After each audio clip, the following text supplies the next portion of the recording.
안녕하세요. 밤동아 TV입니다.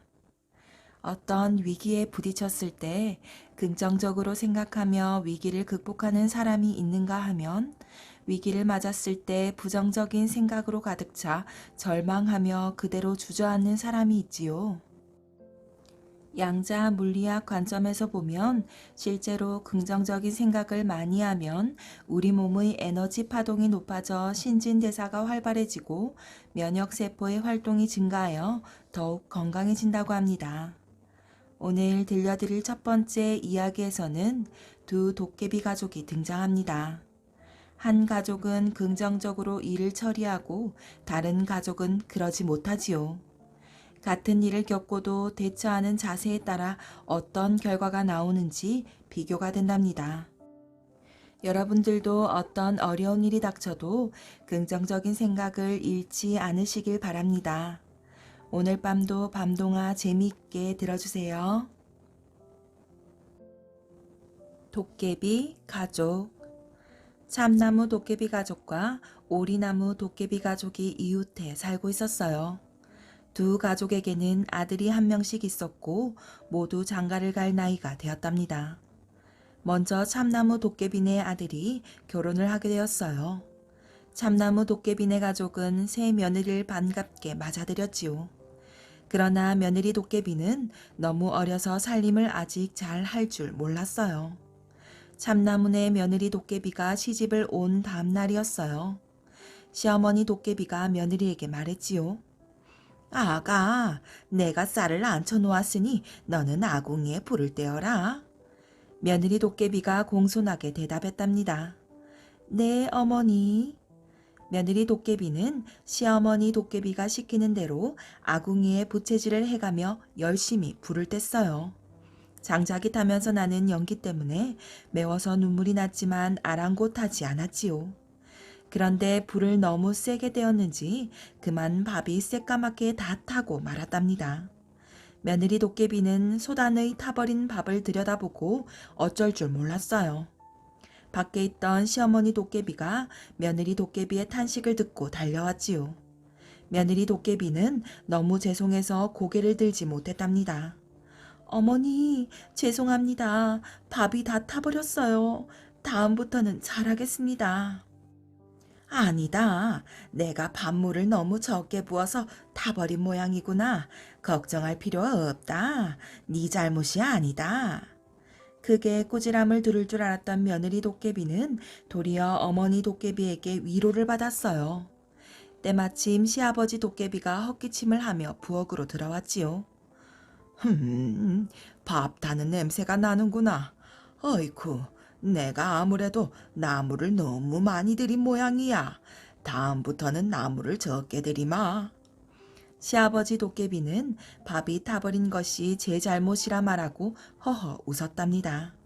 아궁이에 장작을 너무 많이 떼워서 밥이 타버린 것이니까 나무를 많이 해온 자신의 잘못이라는 것이었지요. 아들 도깨비도 뒤따라 부엌으로 들어왔어요. 아들 도깨비는 밥이 탄 것을 보고는 깜짝 놀랐어요. 아니, 밥이 다 타버렸네요. 제가 게으름을 피우느라 물을 적게 길어왔습니다. 다음부터는 물을 많이 길어오겠습니다. 아들 도깨비는 밥을 지을 때 넣는 물을 적게 길어와 밥이 타버렸으니 자기 잘못이라고 말했지요. 그럼 모두의 잘못이니 특별히 며느리를 책망할 이유는 없겠지요. 그럼 밥을 다시 합시다. 시어머니 도깨비는 이렇게 말하고 쌀을 다시 안치고 며느리 도깨비는 다시 불을 뗐어요. 그리고 참나무 도깨비 가족은 모두 모여 사이좋게 맛있는 밥을 먹었답니다. 참나무 도깨비 가족이 새 며느리를 들인 것을 보고 오리나무 도깨비 가족도 아들을 장가보내 새 며느리를 들였답니다. 아이고, 이제 우리도 밥을 지을 새 며느리가 들어왔네. 나도 이제 밥은 그만 짓고 호강 좀 해야겠다. 오리나무집 시어머니는 참나무집 새 며느리가 열심히 일하는 모습을 보고 자기네도 일꾼이 새로 들어왔다고 콧노래를 불렀답니다. 오리나무 도깨비집 며느리도 밥을 지었어요. 아주 열심히 아궁이에 불을 뗐지요. 그런데 오리나무집 며느리도 역시 밥을 태우고 말았어요.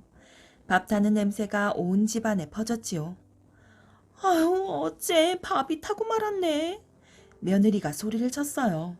그 소리를 듣고 시어머니 도깨비가 잽싸게 달려왔지요. 아이고, 밥을 새까맣게 다 태워 먹고 속까지 태우네.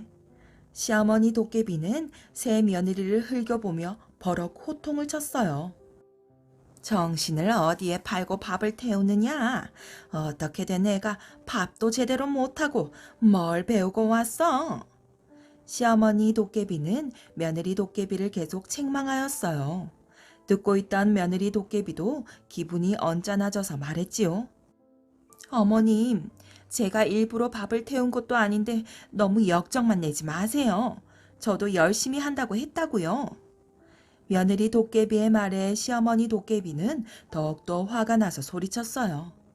뭐야? 잘못했으면 잘못했다고 빌 것이지 뭘 잘했다고 말대답이냐? 시어머니가 더욱 큰 소리로 화를 내자 며느리 도깨비도 지지 않고 대꾸를 했지요. 어머님, 너무하십니다. 누구나 한 번은 실수를 할 수 있는데 그런 것을 가지고 이렇게 나무라시니 섭섭하네요. 얘가 어른한테 대들려고 하네? 부엌에서 시어머니와 며느리가 옥신각신하자 마당에서 시아버지 도깨비가 그 모습을 보고 혀를 차며 말했어요.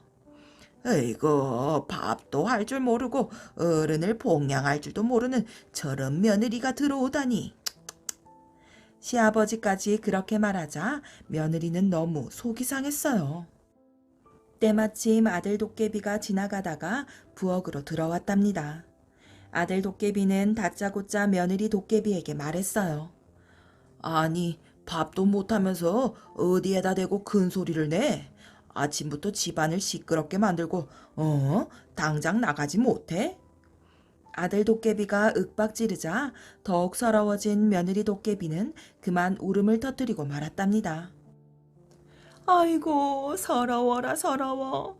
내가 부엌대기 노릇이나 하려고 시집왔나. 집 떠나 시집왔더니 관심만 하네 관심만. 아이고. 며느리는 자기한테만 잘못했다고 하는 가족들이 야속하게 생각되었어요. 며느리를 위할 줄 모르는 오리나무 도깨비 가족은 서로 기분만 상하였지요. 그래서 밥해 먹을 생각도 못하고 하루 종일 쫄쫄 굶었답니다. 과거에 급제한 생선 장수. 옛날에 한 총각이 살았는데 평생 소원이 글을 배워서 과거에 급제하는 거래요. 그래서 글빵 선생님에게 글을 배웠지요. 그런데 사람이 영 숙맥이 되나서 도무지 글이 늘지가 않았어요.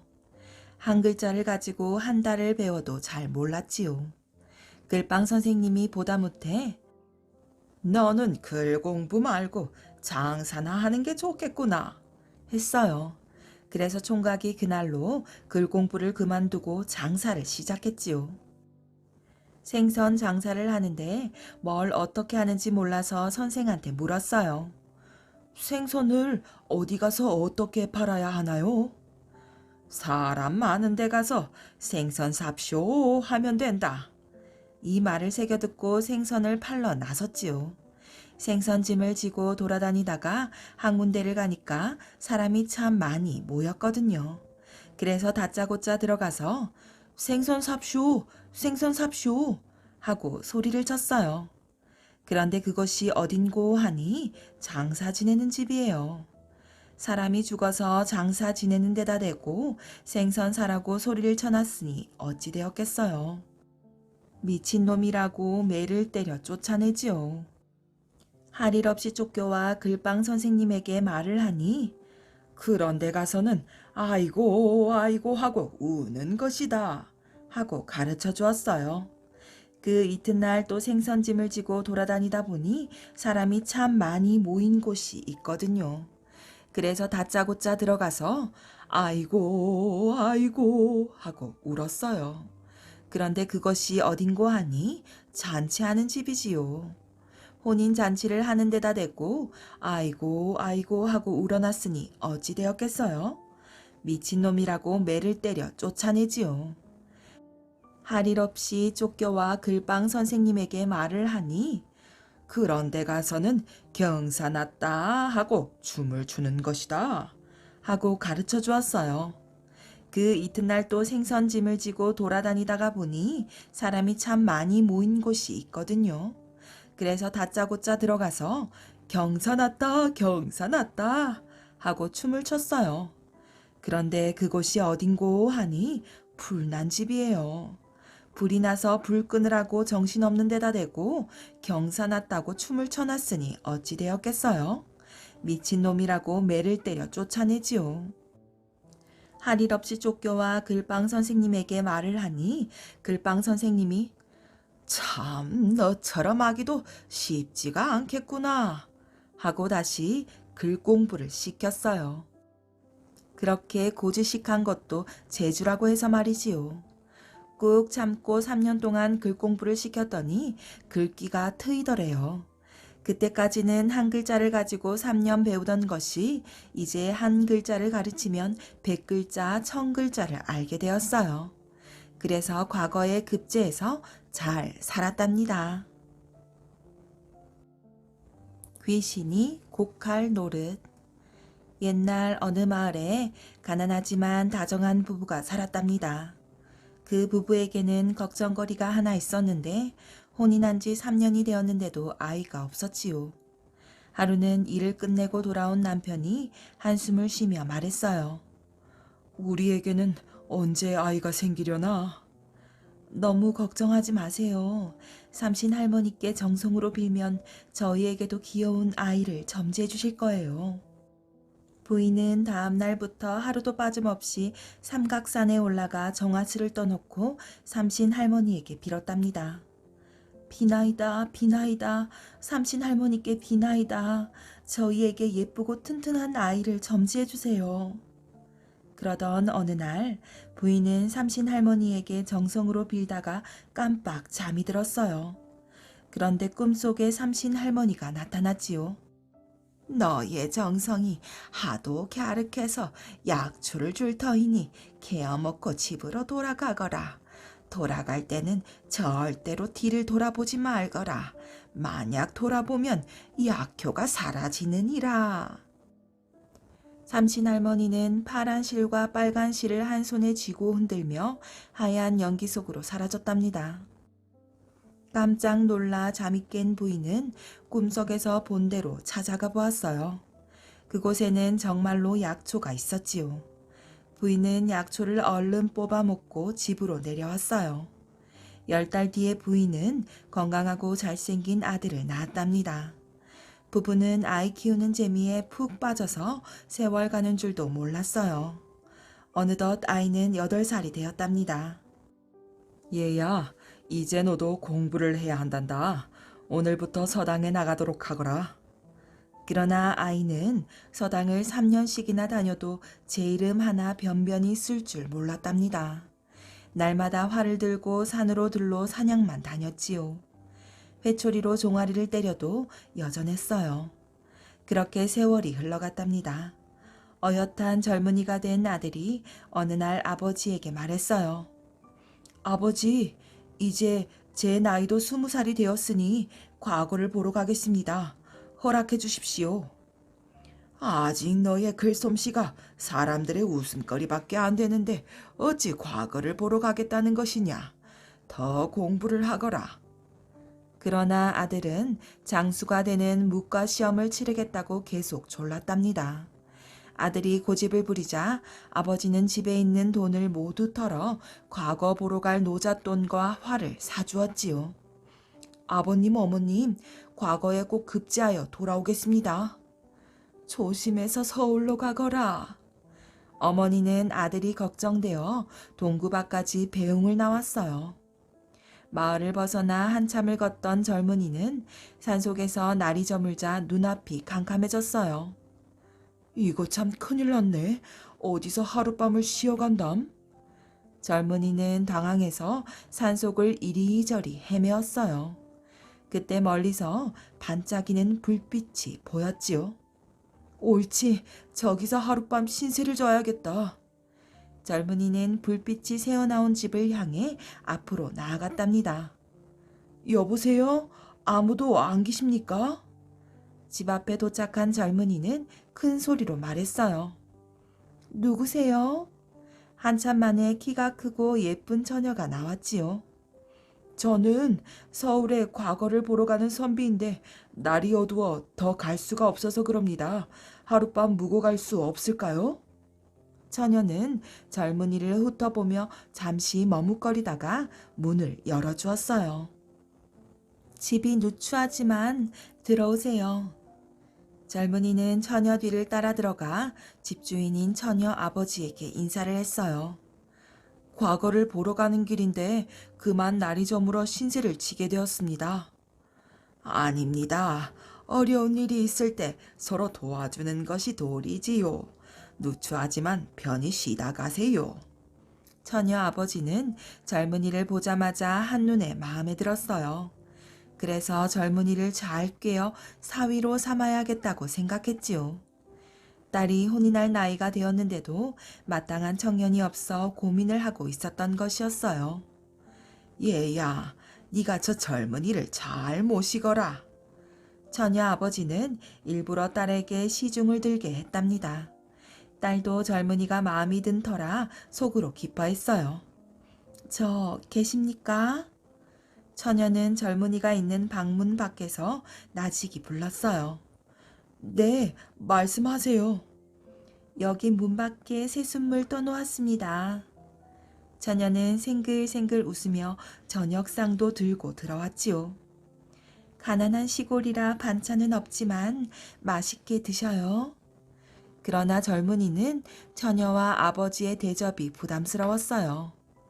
저녁상을 물린 뒤 젊은이가 자리를 펴고 누우려고 할 때 문 밖에서 처녀 아버지의 목소리가 들려왔답니다. 젊은이, 주무시오? 아닙니다.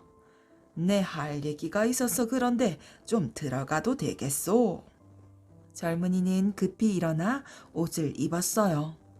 들어오십시오. 처녀의 아버지는 문을 열고 들어와 젊은이 앞에 앉았지요. 올해 나이가 몇이시오? 20살입니다. 내 보기에 아직 장가를 안 간 총각 같은데. 공부를 하다 보니 그만. 과거에 급제하면 장가부터 들어서 늙으신 부모님께 그동안 못한 효도를 해야지요. 그래, 마음에 든 처녀라도 있소이까? 아닙니다. 그런데 왜 그런 말씀을 하시는지요? 내가 이런 말을 하면 어찌 생각할지 모르겠지만 젊은이가 하도 마음에 들어서 그렇소. 나에게는 딸이 하나 있다오. 아, 아까 밥상을 들고 들어온 분 말이군요. 그렇소. 그런데 혼인할 나이가 다 되었는데 신랑감을 찾지 못했다오. 어렵겠지만 내 딸과 혼인하는 것이 어떻겠소? 오늘 처음 본 저를 무엇을 믿고 그런 말씀을 하십니까? 그리고 저는 과거에 급제할 때까지는 혼인할 마음이 없습니다.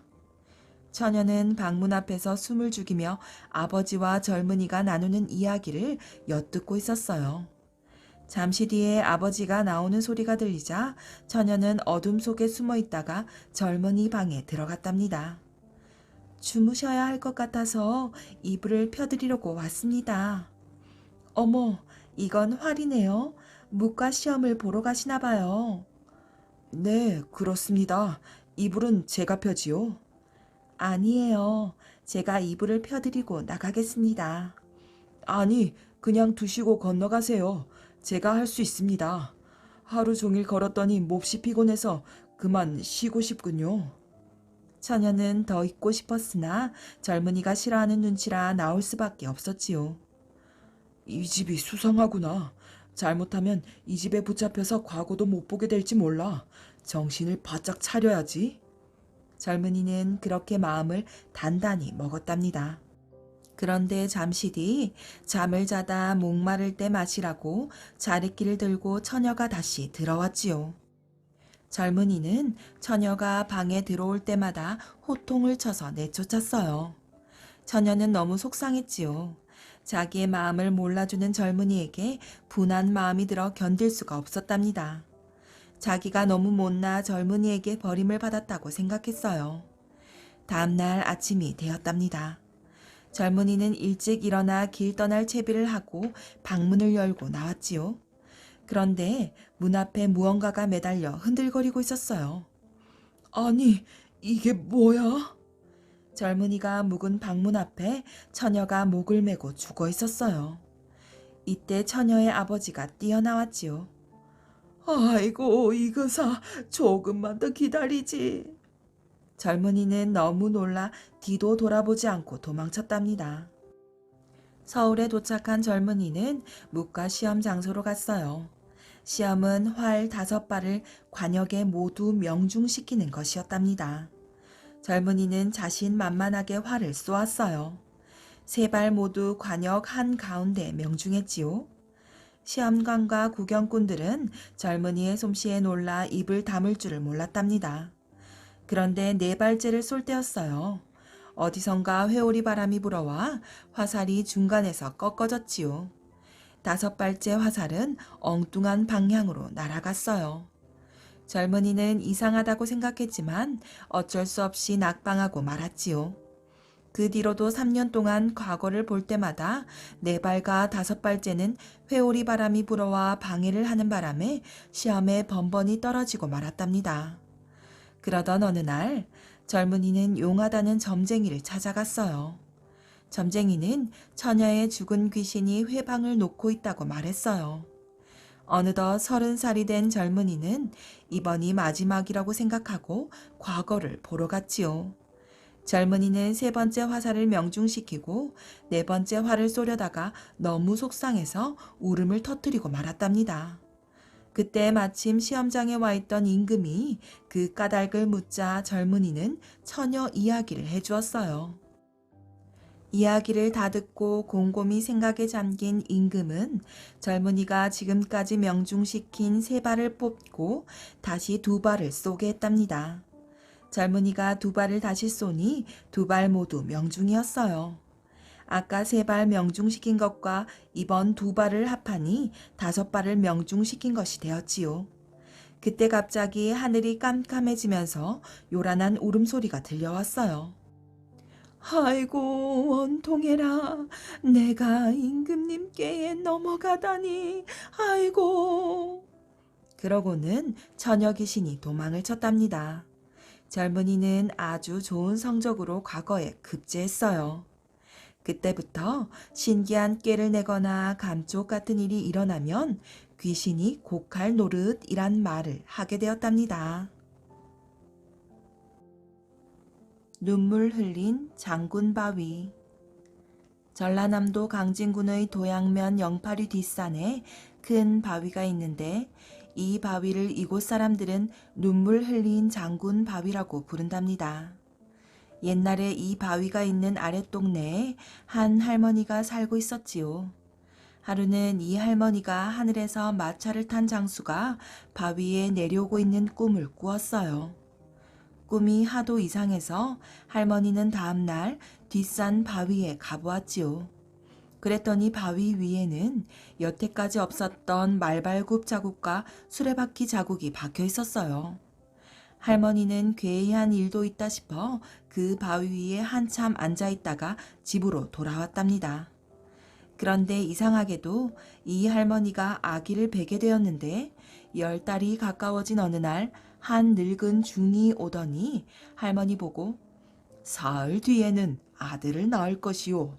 아들을 낳아도 아무 말도 말고 아무한테도 보이지 말고 이름도 지어주지 마시오. 후에 내가 다시 와서 아기 이름을 지어드리리다. 하고 가버렸지요. 할머니는 그 늙은 중이 다녀간 지 사흘 만에 아들을 낳았어요. 그런데 이 아기는 낳은 지 이틀 만에 방 안을 뛰어다니고 칼싸움을 하고 천장에 뛰어올랐다 내려왔다 했지요. 사흘이 되던 날 할머니가 물을 길러 밖에 나간 사이에 이웃집 여자가 이 집에 왔어요. 방 안에서 후다닥 뚝딱 하는 이상한 소리가 나기에 여자는 문틈으로 방 안을 들여다보았어요. 그런데 눈이 접시만하고 몸집이 크고 무섭게 생긴 아기가 방안을 이리 뛰고 저리 뛰고 하면서 칼을 휘두르고 있어서 엉겁결에 아이고 도둑놈이야 하고 소리를 질렀답니다. 아기는 커가면서 힘이 세고 몸이 날쌔고 담이 커서 무서워하는 일이 없었지요. 걸핏하면 사람과 싸움을 하고 남의 것을 잘 훔치고 사람을 속이기도 잘 했답니다. 그래서 어머니는 늘 걱정으로 지냈지요. 그러던 차에 그 늙은 중이 왔답니다. 중은 이 아이를 한번 보더니 한숨을 푹 쉬었어요. 그리고 슬픈 소리로 힘없이 말했지요. 아이고 아깝다. 누가 도둑놈이라고 이름을 지었구나. 크게 될 아이를 이름을 나쁘게 지어줘서 도둑놈이 되었구나. 아이고 애석해라. 늙은 중은 혼자 중얼거리더니 울고 가버렸어요. 이 아이는 하늘의 전기를 타고 태어나서 훌륭하게 될 아이였지요. 그런데 이웃집 여자가 와서 도둑놈이라고 했기 때문에 도둑놈이 되고 만 것이에요. 이러한 일이 있을까봐 늙은 중이 아이를 낳더라도 아무에게도 보이지 말고 말도 하지 말고 이름도 짓지 말라고 했던 것이었지요. 이 아이는 자라서 도둑질을 하고 사람을 괴롭히고 해서 사람들의 미움을 받았답니다. 그리고 나중에는 관가에 붙잡혀서 무거운 죄를 받고 죽게 되었어요. 동네 뒤에 있는 바위는 하늘의 전기를 받아서 훌륭한 사람을 낳게 하려고 하였는데 그만 첫 이름을 잘못 붙여주어서 도둑놈이 되게 한 것이 슬퍼서 늘 눈물을 흘렸답니다. 그래서 사람들은 이 바위를 눈물 흘린 장군 바위라고 한답니다. 말 잘하는 조개달. 옛날 의주에 조개달이라고 하는 사람이 있었답니다. 이 사람은 말을 잘하기로 유명한 사람이었지요. 의주 부윤이 조개달이 말 잘하는 것을 보려고 불러들였어요. 의주 부윤은 조개달을 보자 마당 앞에 있는 돌담을 가리키며 저기 있는 담은 돌담인데 어찌하여 돌지 않고 가만히 있는고 하고 물었답니다. 조개달은 서슴지 않고 예, 저 담은 맨 돌담이어서 돌지 못합니다 하고 대답했지요. 부유는 이 대답을 듣고 건너편 산에 있는 소나무를 가리키면서 저 산의 소나무가 몇 나무나 되느냐고 물었지요. 조개달은 214나무라고 대답했어요. 부유는 어떻게 해서 그렇게 자세한 숫자를 아느냐고 물었지요. 조개달은 예, 소나무가 칠칠하고 빽빽이 들어서서 그럽니다.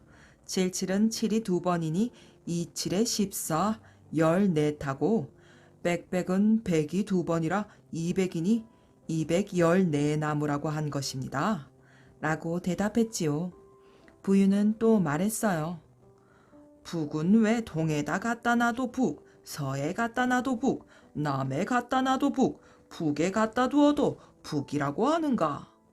조개달은 예, 새 장구를 금년에 맨 것도 새 장구, 작년에 맨 것도 새 장구라고 하는 이치나 마찬가지입니다. 라고 말했어요. 부인은 또 돌담에다 할미새가 둥지를 틀어서 새끼를 까는데 어미도 할미새, 새끼도 할미새라고 하는 것은 무슨 이치인가? 하고 물었지요. 조개달은 예, 지붕의 처마에 새가 둥지를 틀었는데 작년에 튼 둥지도 새 둥지요. 금년에 튼 둥지도 새 둥지라고 하는 거나 마찬가지 말이옵니다. 라고 대답했어요. 조개달이 하도 잘 받아넘기자 부유는 장난을 좀 쳐볼 생각이 났지요. 그래서 하인들을 시켜서 방문 바로 앞의 마루 판자를 빼놓고 조개달이 나가다가 마루가 밑으로 빠지거든 일제히 웃으라고 지시했답니다. 조개달은 그런 줄은 전혀 모르고 원님의 방문을 열고 마루로 나오다가 마루청이 빠진 데를 디디고 마루 밑으로 나동그라졌어요. 이것을 보고 원님이며 관속들은 일제히 웃었지요. 그런데 조개달은 조금도 어색한 빛도 없이 상주가 하관시에 울지 않고 웃는 법이 어디 있어? 하고 점잖게 말했답니다. 자기가 마루 밑에 떨어진 것을 하관으로 비유하고 그것을 지켜보고 있던 부윤이며 관속들을 상주에 비유하였으니 그들이 조계달의 아들이라는 뜻이지요. 조계달이 대문으로 나가려고 할 때 부윤은 하인더러 조계달이 대문 밖으로 다 나가기 전에 대문을 탁 닫으라고 했어요. 하인이 그렇게 하였더니 조계달의 두루마기 자락이 대문 사이에 끼었지요. 부유는 이것을 보고 자네 꼬리가 대문 새에 끼었네 하고 말했어요. 그러니까 조계달은 외양간이 몹시 좁아서 이렇게 꼬리가 끼었습니다 하더랍니다. 이를테면 자기를 짐승이라고 한다면 사또도 짐승일 테니 사또의 집도 곧 외양간이라는 익살이지요. 밥은 먹을 줄 알지요. 옛날에 어떤 나그네가 길을 가다가 날이 저물었어요. 마침 길가에 마을이 하나 있어서 그중 큰 기아집을 찾아 들어갔지요. 그런데 그 집 주인 양반이 손님을 들여놓고 밥 줄 생각을 하지 않아요. 배는 고파 죽겠는데 밥은 안 주고 자꾸 딴 얘기만 한단 말이에요. 손님은 글을 지을 줄 아오. 아이고, 잘 못합니다. 그래도 기어이 글을 지어보라고 해요. 당이라는 글자의 운을 부르면서 부득부득 지어보라고 조른단 말이에요. 그래서 마지못해 한 수 지었지요. 까짓것 이왕에 짓는 것 속에 있는 말이나 해보자고 하고서 밤이 깊었으니 이 집 식구들 시장하겠당 했어요. 차마 제 배고프다는 말은 못하고 이렇게 슬쩍 애둘러 속을 비쳤지요. 그러면 알아듣고 밥을 줄 알았는데 웬걸 이 집 주인 양반은 멀뚱멀뚱 듣고만 있다가 딴소리를 하는 거예요. 에이, 그걸 글이라고 지었소. 좀 잘 지어보. 그러면서 또 한 수 지으라고 한단 말이에요.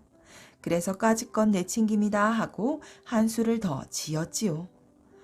이 집 식구만 시장할까? 나그네도 시장하당. 이제는 아주 대놓고 배고프다고 한 거예요. 그만하면 알아들었으련만 이 집 주인 양반은 눈치를 어디에다 빼뒀는지 또 딴소리를 하는 거예요.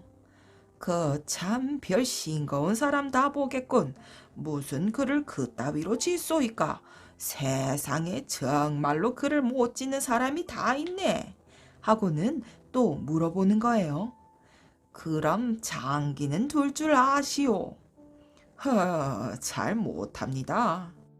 그래도 기어이 장기판을 내놓고 한 판 두자고 하는 거예요. 남은 배가 고파 죽겠는데 장기는 무슨 놈의 장기? 그래도 부득부득 두자고 조르기에 마지못해 한 판 두었지요. 까짓것 이왕에 두는 것 속마음이나 내보이자 싶어서 몇 수 두다가 작은 말로 큰 말을 잡아먹었어요. 그러면서 아이쿠, 말은 말고기로 베고 코끼리는 코끼리 고기로 베는구나 했지요. 그만하면 알아듣고 밥을 주면 좀 좋아요. 이 벽창호 같은 주인 양반은 그래도 눈치 없이 딴소리를 하는 거예요. 예기 여보시오. 그렇게 두는 법이 어디 있어? 한 판 더 둡시다.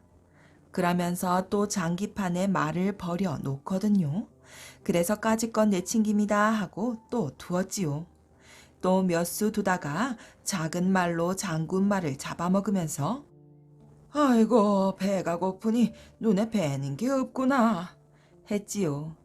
이젠 알아들었겠지 했는데 웬걸 주인 양반은 장기판을 주섬주섬 거두면서 뜬금없는 잔소리만 늘어났어요. 그 참 별 우스운 사람 다 보겠군. 무슨 장기를 그따위로 둬? 세상에 장기 못 두는 사람도 있는 줄 몰랐구먼. 하더니 입맛을 쩝쩝 다시면서 또 물어보았어요. 그럼 바둑은 둘 줄 아오? 허허, 잘 못 둡니다. 그럼 코누는 둘 줄 아오? 아이고, 모르겠습니다. 그러면 가위바위보는 할 줄 아시오? 아이고, 그것도 잘 모르겠습니다. 그랬더니 주인 양반이 화를 벌컥 내면서 묻더래요. 그럼 당신은 그 할 줄 아는 게 뭐요? 그래서 기다렸다는 듯이 대답을 했지요. 밥은 먹을 줄 알지요. 하니까 그제야 말귀를 알아들었는지 어쨌는지 밥상을 들여오더래요. 그래서 겨우 저녁 얻어먹었다는 이야기랍니다. 골탕 먹은 구두쇠. 경기도 과천 땅에 말로 이루 다 말할 수 없는 지독하고 지독한 구두쇠 할아버지가 살았답니다. 얼마나 구두쇠 노릇을 하는지 이웃 사람들조차 할아버지를 아주 싫어했지요. 사람들은 어떻게 하면 구두쇠 할아버지를 골탕 먹일까 하고 궁리를 하다가 좋은 꾀를 생각해내었어요. 구두쇠 할아버지가 사는 이웃 마을에는 산에 가서 나무를 해다가 한양에 가서 팔아 그 돈으로 하루하루를 사는 나무꾼이 있었답니다.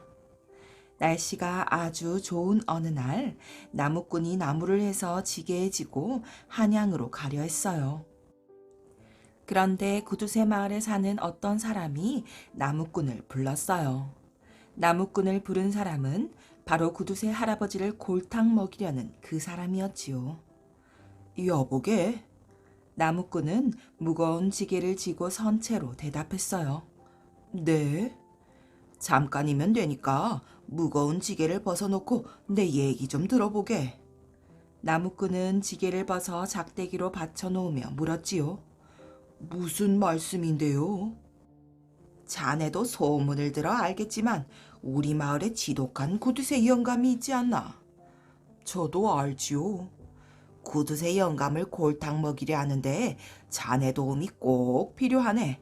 좀 도와줄 수가 없겠나? 나무꾼은 그 구두쇠 할아버지의 나쁜 소문을 들은지라 선뜻 그럼하고 대답했어요. 구두쇠 마을 사람은 나무꾼에게 구두쇠 할아버지를 골탕 먹일 방법을 이러쿵 저러쿵 일러주었답니다. 그런 일이 있은 이튿날 구두쇠 마을 사람이 구두쇠 할아버지 집에 찾아가 물었어요. 영감님, 돈 벌 일이 있는데 생각 없으세요? 구두쇠 할아버지는 돈 벌 일이라는 말에 귀가 번쩍 뜨였답니다. 뭐라고? 돈 벌 일이 있다고? 그런 일이라면 무엇이든지 해야지. 돈을 많이 벌 일이지요. 구두쇠 할아버지는 바짝 다가서며 물었어요. 도대체 무슨 일인데?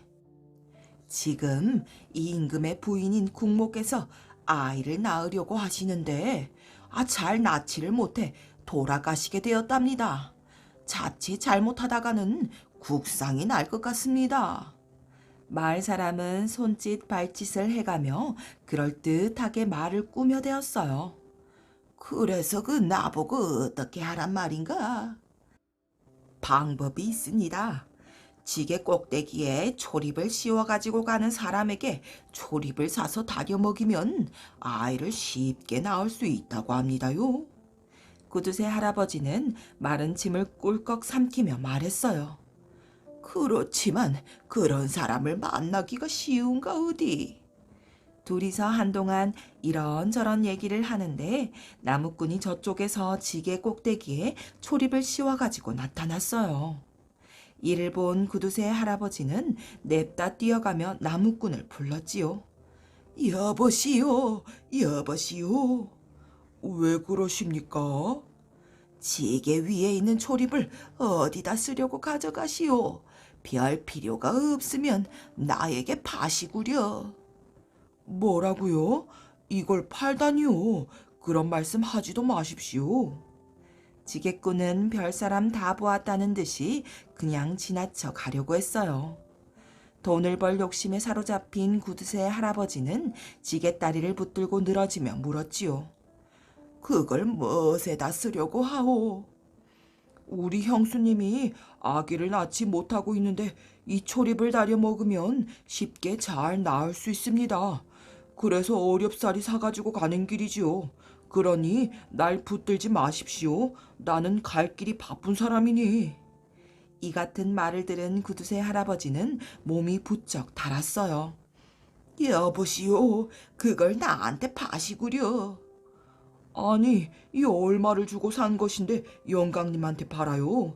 어린 반푼어치도 없습니다. 좀 파시오. 이걸 너무 어렵게 구해서 팔 수가 없습니다. 그러니 어서 길을 비키세요. 구두쇠 할아버지와 나무꾼은 한참 동안 초립을 팔아라 못 판다 하며 옥신각신하였어요. 그러다가 나무꾼은 못 이기는 척하며 아주 많은 돈을 받고 초립을 팔았지요. 초립을 산 구두쇠 할아버지는 얼른 초립을 바치고 많은 상금을 받을 욕심으로 부지런히 발길을 재촉해 한양으로 갔답니다. 임금님이 사는 대궐 앞에 다다른 구두쇠 할아버지는 귀한 보물을 품에 안듯 초립을 가슴에 꼭 간직하고 안으로 쑥 들어가려고 했어요. 문지기가 얼른 막아섰지요. 네 이놈, 걔 섞어라. 어떤 놈인데 대궐을 함부로 들어가려고 하느냐. 구두쇠 할아버지는 당당한 모습으로 말했어요. 국모님께서 해산에 어려움을 겪고 계시다는 소식을 듣고 쉽게 해산할 수 있는 약을 구해가지고 왔습니다. 뭐라고 이놈? 국모님께서 해산을 하신다고? 정신이 나간 놈이 아니냐? 어서 썩 물러가라. 그렇지 않으면 꽁꽁 묶어 옥에 가둘 터이니. 해산에 좋은 약을 가져왔는데쇼. 어허, 이놈 보게나. 세자께서 곧 왕위에 오르실 텐데 해산에 좋다고 썩 물러서지 못하겠느냐? 구두쇠 할아버지는 더는 말을 못 붙이고 대궐 문 앞에서 물러나왔어요. 그리고 터덜터덜 집으로 돌아갔지요. 그제야 구두쇠 할아버지는 마을 사람에게 단단히 속았음을 알았답니다. 죽은 아들이 낳은 손자. 옛날에 한 나그네가 길을 가다가 대낮에 산속에서 길을 잃었어요. 길을 잃고 여기저기 헤매다가 다리가 아파서 양지 바른 곳에 잠깐 쉬었지요. 산속을 오랫동안 헤맨 탓에 고단하여 그만 스르르 잠이 들었는데 꿈속에서 허연 노인이 나와 야단을 치는 거예요. 이놈아, 여기는 죽은 사람이 묻혀서 산 자식을 낳을 자리인데 네가 왜 누웠느냐? 어서 썩 일어나 가거라. 깜짝 놀라 꿈에서 깼지요. 꿈에서 깨서 가만히 생각을 해보니 참 신기하단 말이에요. 그래서 그 자리에 표시를 해두었지요. 그러고 나서 어찌저찌 다시 길을 찾아 가게 되었답니다. 가다가 날이 저물어서 길가에 있는 외딴 집에 들어가 하룻밤 자고 가기를 정했지요. 그랬더니 주인이 황혼에 찾아오신 손님을 나가시라고는 못하겠으나 우리 집이 그리 편한 곳은 아닙니다. 하거든요. 하룻밤 잠깐 머물 터인데 편하고 안 편하고가 무슨 상관이겠습니까? 하니까 정 그러시다면 들어오십시오. 했지요. 그래서 그 집에 들어가 하룻밤을 잤답니다. 그 집에 다른 식구는 아무도 없고 중 늙은이 내외만 사는데 주인 얼굴에 수심이 가득했지요. 웃는 법이 없고 그저 내쉬느니 한숨이에요. 바깥 주인과 안방에서 잠을 자게 됐는데 자다가 말고 주인이 슬그머니 일어나서 문을 열고 밖으로 나가더란 말이에요. 나가더니 한참 있다가 도로 슬그머니 들어와서 휴 하고 한숨을 한번 쉬고 나서 자더란 말이에요. 그것 참 이상한 일이다 싶어서 그 이튿날 이왕에 신세를 졌으니 하루만 더 유해 갑시다 하고 하루를 더 묵게 되었답니다. 그날 밤에 주인이 또 자다가 슬그머니 밖으로 나가길래 이 사람도 가만히 일어나서 뒤를 밟았거든요. 대체 어디를 가나 하고 말이에요. 가만 따라가 봤더니 집을 휘 돌아 뒤곁 후미진 곳으로 가는 거예요. 거기에 조그만한 무덤이 하나 있는데 주인이 무덤 뒤에서 뭘 주섬주섬 꺼내더랍니다. 가만히 보니까 지프로 사람 모양을 만들어가지고 거기에다 옷을 입혀놨는데 그걸 꺼내서는 매질을 하는 거예요. 네 이놈, 괘씸한 놈, 네가 이럴 수가 있느냐? 하면서 회초리를 가지고 집단에다 매질을 하더란 말이지요. 그것 참 개의하다 하고 주인보다 먼저 돌아와서 자는 체를 하고 있다가 아침에 날이 밝아서야 연유를 물어보았어요. 어젯밤에 보니 주인장께서 집단에 옷을 입히고 매질을 하던데 대체 무슨 까닭으로 그러십니까? 했더니 그제야 주인이 땅이 꺼져라고 한숨을 쉬면서 말을 하는데 참 들어보니 딱 하더래요. 3대 독자를 뒀는데 딸도 하나 없이 그것 하나만 낳아서 키웠습니다. 그런데 그만 3달 전에 죽었지요. 하도 원통하여 지프로 아들 형상을 만들어 놓고 아들이 입던 옷을 입히고 무덤가에 둔 다음 날마다 이리 매질을 3달 동안 했습니다. 애비보다 먼저 갔으니 불효요. 장가도 못 가고 죽어서 대를 끊어 놓았으니 더 큰 불효가 아닙니까? 원통함을 못 이겨 죽은 아들을 망정 날마다 훈계를 하면서 매질을 하는 것입니다. 그런 사연이 있더란 말이지요. 사연을 다 들어보니까 산속에서 길을 잃고 잠이 들었을 때 꿨던 꿈이 생각나거든요. 그 죽은 사람이 묻혀서 산 자식 낳을 자리라고 하던 말이 탁 떠오르는 거예요. 그 자리에다가 표시도 해놓았잖아요. 자식은 이렇으나 혹 대를 이을 길이 생긴다면 제가 시키는 대로 하시렵니까? 그런 일을 바랄 수야 없지만은 자식이 죽은 마당에 무슨 일인들 못하겠습니까? 그러면 아드님 무덤을 옮겨 쓰십시오. 주인도 달리 무슨 수가 없으니 행여 하는 마음에 그러마 하고 말했지요. 그리하여 아들 무덤을 옮겼답니다.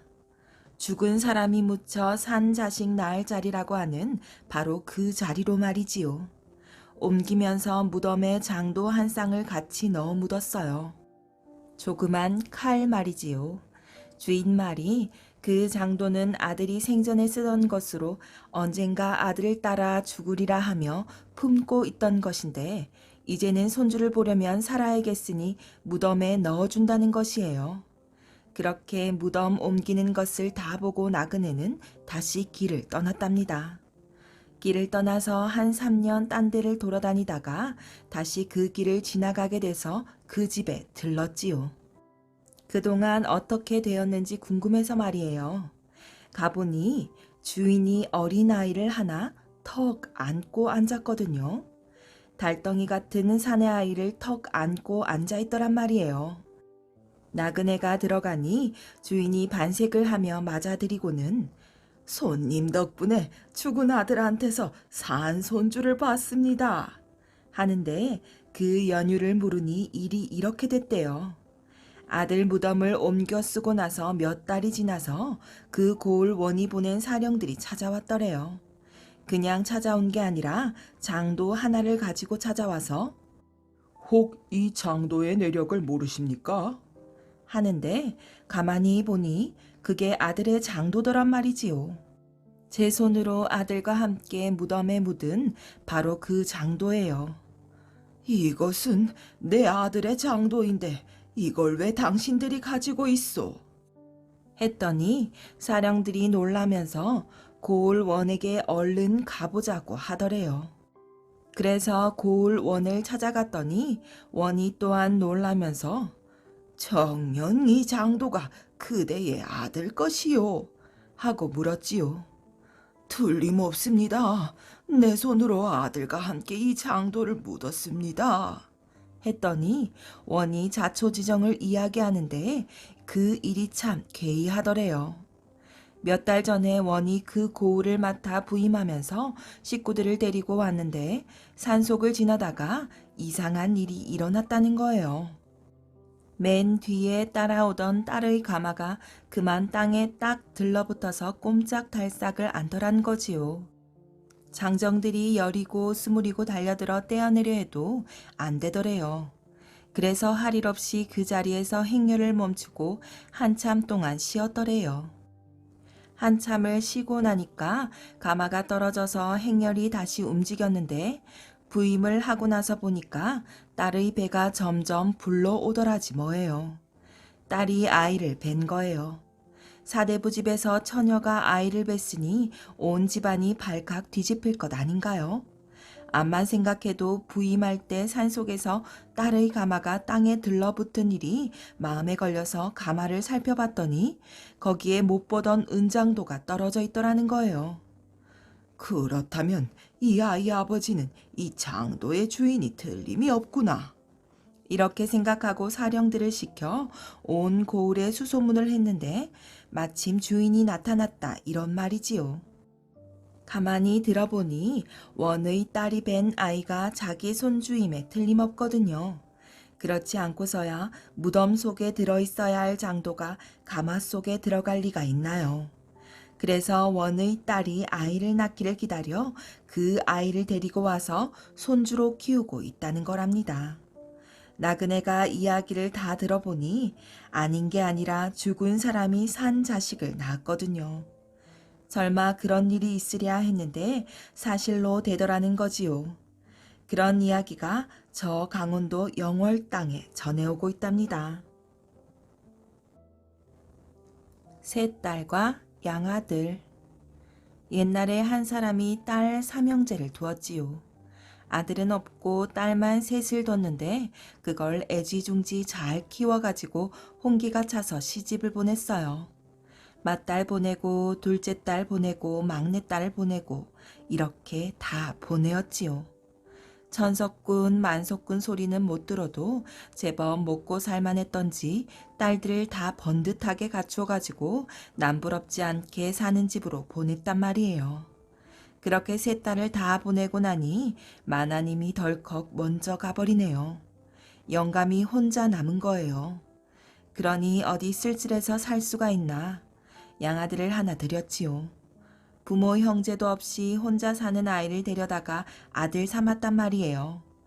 그렇게 양아들 들인 걸 장가 보내서 양며느리도 보고 그러고는 살림을 죄다 양아들 내외에게 맡기고 살았답니다. 이렇게 되니 시집간 딸들이 끙끙 앓거든요. 친정아버지가 죽으면 그 재산이 모두 양아들한테로 가고 저희들에게는 자갈밭 한 떼기도 안 돌아올 것 같으니 배가 슬슬 아파왔지요.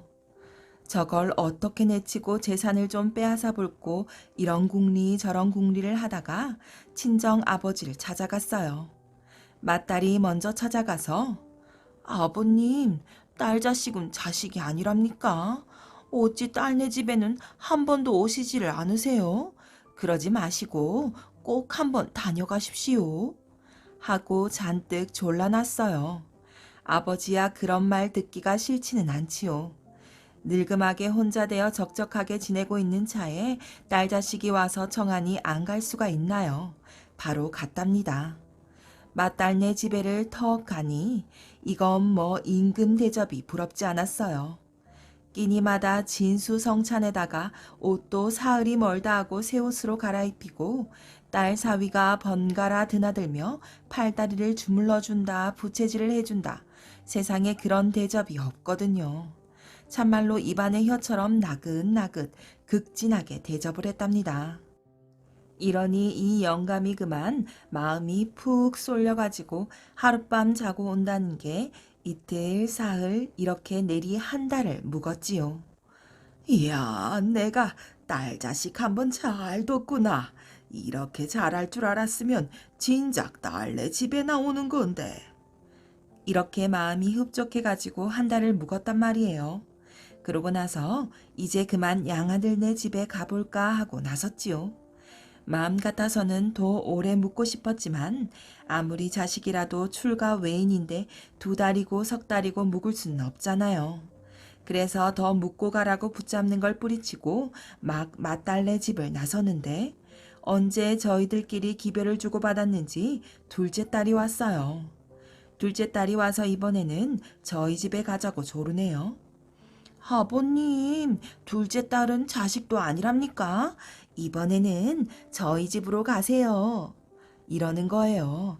안 갈 수가 있나? 따라갔지요. 가보니 둘째 딸도 맏딸 하는 것하고 한치도 안 틀리게 잘해주더래요.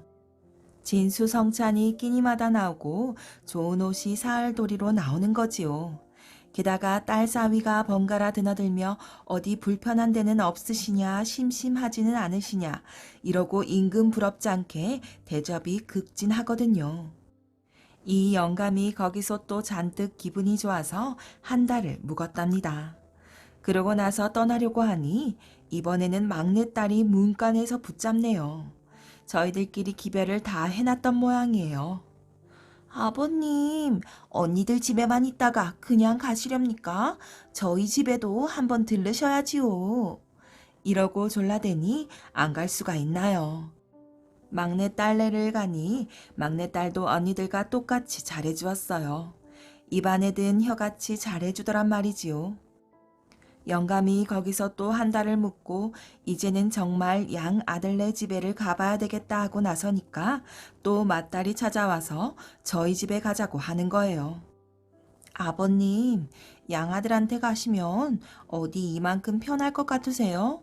거기 가서 괜히 고생하지 마시고 저희 집으로 가세요.